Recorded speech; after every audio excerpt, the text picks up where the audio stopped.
Marah selama 5 menit itu menyebabkan sistem imun tubuh kita depresi selama 6 jam. Waduh.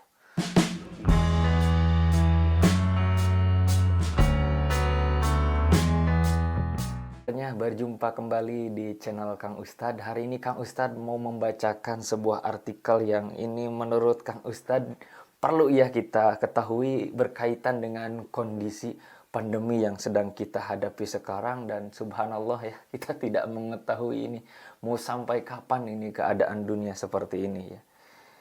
Artikel ini dikutip dari sebuah buku The Healing and Discovering the Power of the Water. Bagi Akang Teteh yang sudah mendengar, ini pasti diketahui karya siapa? Karya Dr. Masaru Emoto. Siapa Dr. Masaru Emoto? Dia adalah seorang ilmuwan yang berasal dari Tokyo, Jepang. Seorang peneliti di Hado Institute ya. Dan lahir tahun 1943, meninggal dunia di 17 Oktober di tahun 2014. Nah, 2003 itu kan viral ya. Karena dia berhasil melakukan sebuah penelitian tentang kontur bentuk air apabila seseorang itu marah, seperti apa bentuknya, apabila seseorang itu sedang bersedih, sedang bahagia, bahkan ketika sedang berdoa dia teliti.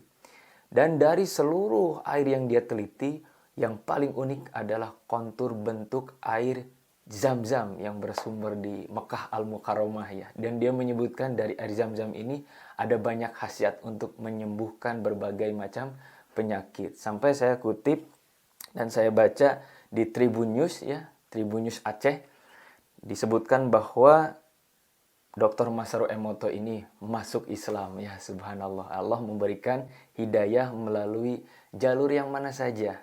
Termasuk juga ilmu dunia itu bisa mengantarkan diri dia bertemu dengan ilmu agama. Karena memang antara ilmu dunia dan agama ini saling keterkaitan, tidak bisa dipisah. Allah Subhanahu wa taala berfirman di Quran surat Al-Anbiya ayat ke-30.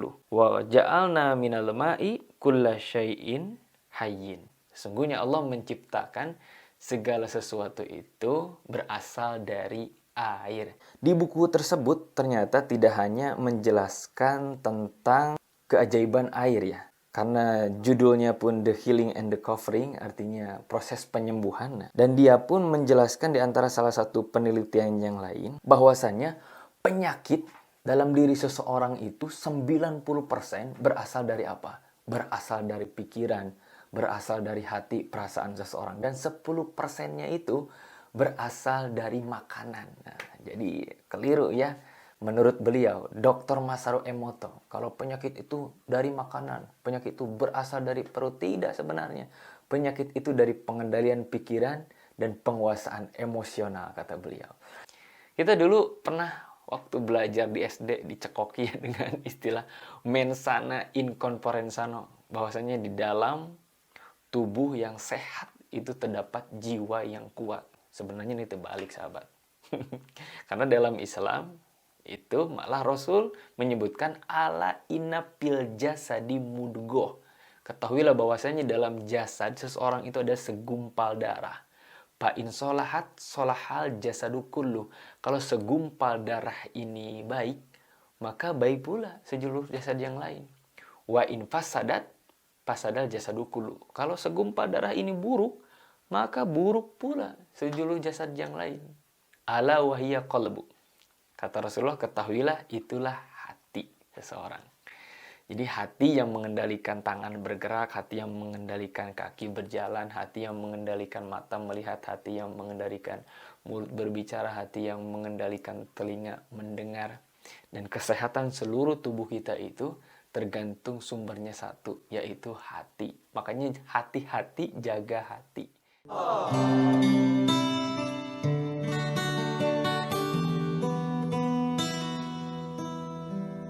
Di ayat yang lain disebutkan lahum qulubun la yafqahuna biha.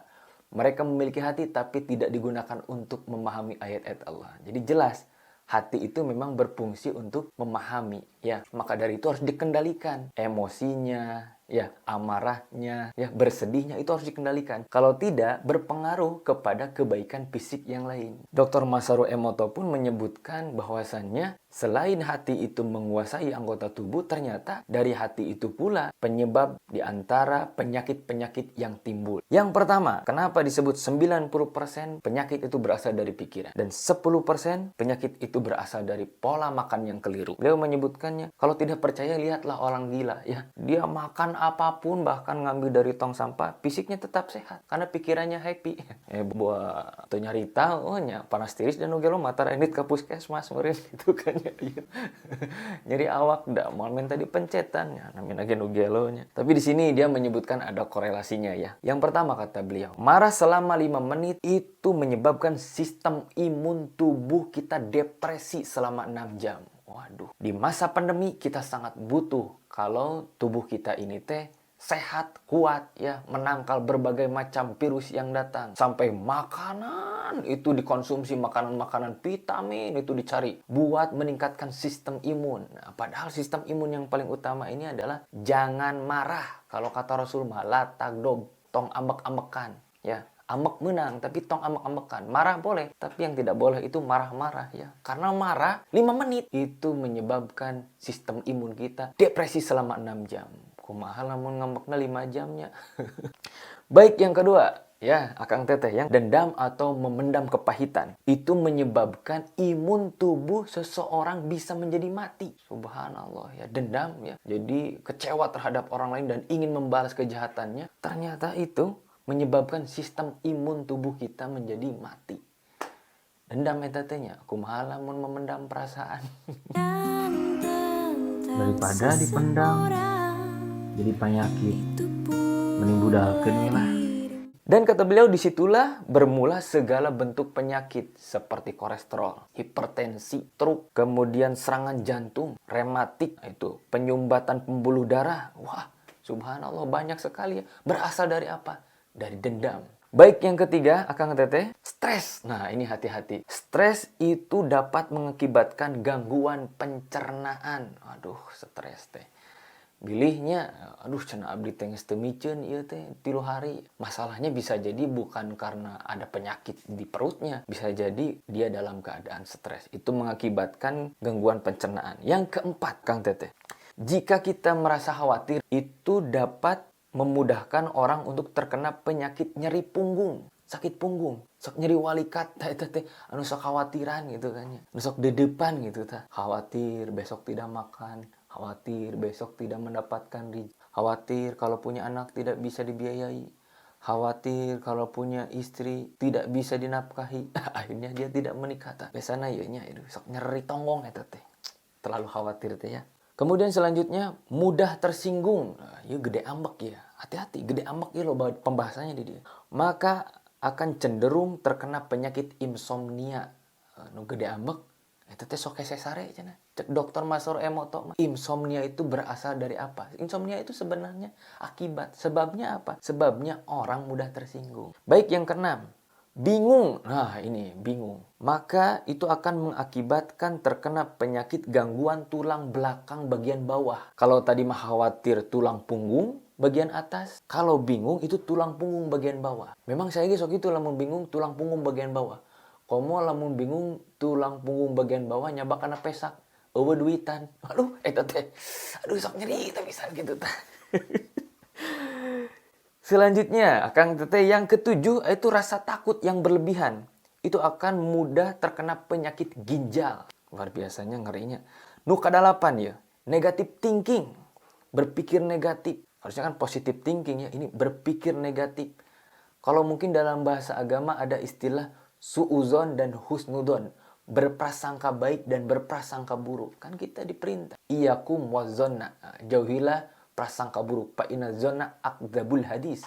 Karena prasangka buruk itu adalah sedusta-dusta pembicaraan. Subhanallah ya. Itu Rasulullah mah sudah lebih dulu ya mengingatkan kepada kita, jauhilah berprasangka buruk atau berpikir negatif. Karena di sini kata Dr. Masaru Emoto, itu akan memudahkan orang terkena penyakit dispepsia. Apa itu penyakit dispepsia? Adalah penyakit sulit mencerna. Jadi kalau orang itu negatif thinking, berprasangka buruk terhadap orang lain, ada yang datang ke rumahnya, wah, juga narik pinjem duit, padahal merah hadiah, gitu kan ya. Karena negatif thinking dia makan ya. Husnudon, berprasangka baik dan berpikir baik. Itu baik untuk kesehatan kita. Kalau berprasangka buruk dan berpikir buruk ternyata menyebabkan seseorang ini mengalami penyakit sulit mencerna. Nah, jadi bagian ususnya ini mengalami masalah. Nah, selanjutnya, emosi dan cenderung pemarah. Nah, ini disatukan ya. Itu bisa lebih mudah terserang penyakit hepatitis. Aduh, penyakit hepatitis kan penyakit apa ya? Penyakit liver nih. Yang ke-10, apatis, tidak peduli terhadap lingkungan, tidak peduli terhadap keluarganya, tidak peduli terhadap saudaranya, tidak peduli terhadap sesama muslim, tidak peduli terhadap sesama manusia. Apatis lah lamun cek bahasa budak orang masa sekarang, bodoh amat itu teh. Itu akan berpotensi menyebabkan penurunan kekebalan tubuh. Waduh, luar biasa. Ada kebakaran, ya baiklah imah batur ieu. Ada kebanjiran lah, biarkan orang lain. Kalau kamu kena musibah ya, bahagia itu kalau ada yang menolong ya. Ada yang meninggal, tidak mau melayat. Ada yang sakit, tidak mau menjenguk. Ini orang apatis ini. Biasanya menyebabkan penurunan terhadap kekebalan tubuh. Ya, hati-hati. Baik, Akang Teteh yang ke-11, menganggap sepele semua persoalan. Jalmi-jalmi nusok ngagampangkeun dina sagala rupa ya. Maka orang ini akan lebih mudah terkena penyakit diabetes. Selanjutnya yang ke-12, kesepian. Aduh, ya. Jomblo, aduh iya punten bilih kasinggungnya. Yang asik sendiri ini. Orang-orang yang ikut aliran Kunto Aji. Aliran Kunto Aji teh Kang Ustad nya eta asik sendiri gitu kan. Ya kan aya lagu lagi. Sudah terlalu lama bukan tak mau bersama, menjadi sendiri mungkin karena pernah terluka. Ini akibat terhadap kesehatannya itu sangat berat. Oke sahabat, disebutkan ini Akang Teteh, penyakitnya itu adalah penyakit demensia senelis, yaitu penyakit berkurangnya kemampuan otak mengingat, berkurangnya memori, dan berkurangnya kontrol fungsi tubuh di dalam diri seseorang. Oke, yang terakhir, bersedih dan rendah diri. Aduh, bersedih boleh, ya, tapi jangan berlebihan. Rendah diri tidak boleh, tapi kalau rendah hati itu sangat dianjurkan. Kalau rendah diri menganggap diri kita hina, tapi kalau rendah hati tidak menganggap orang lain hina. Lawannya apa? Takabur, sombong, merasa diri lebih baik daripada orang lain. Itu penyakitnya, dia berpotensi terkena penyakit leukemia atau kanker sel darah putih.